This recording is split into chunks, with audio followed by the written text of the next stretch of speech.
ঘরে দরজা ছিল না, নারিকেলের পাতা দিয়ে ঢেকে রাখতে হয়েছে ফাঁকা জায়গা, ছিল না চেয়ার টেবিল, মেঝেতেই চলেছে পড়াশোনা। ভালো জামা কাপড় তো এক প্রকার স্বপ্ন।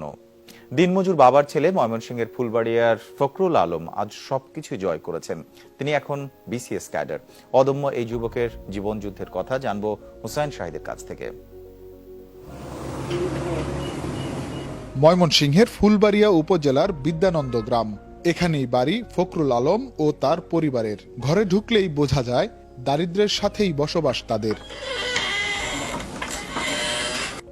দিনমজুর বাবার 4 সন্তানের মধ্যে একজনই পান পড়ার সুযোগ। সেই সৌভাগ্যবান যে ফখরুলই। তবে পথটা ছিল না সহজ।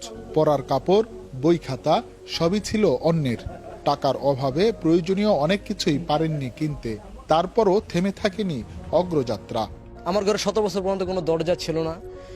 বাঁশের মাচা দিয়ে আব্বা ঢাকনা টাইপের একটা কিছু করে দিয়েছিল। রাত্রে উঠে দরজাটা ঢেকে দিতাম। ফ্লোরে পড়তে পড়তে আর পারতেছিলাম না।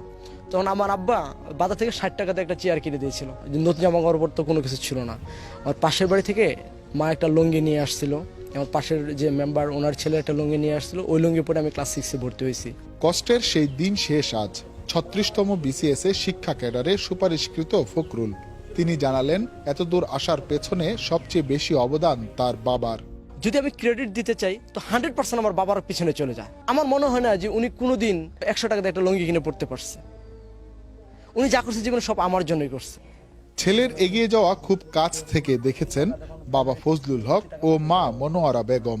ভাবতেন বড় হয়ে তাদের ফখরুল একদিন মুখ উজ্জ্বল করবে সবার। যা মুরগি ফালছি এনে ডিমও খাওয়াইছি না, ওই বাচ্চা ফুটেছে, ওই বাচ্চা বেঁচে হচ্ছে ওরে লেখাপড়া খরচ দিচ্ছি আর কি।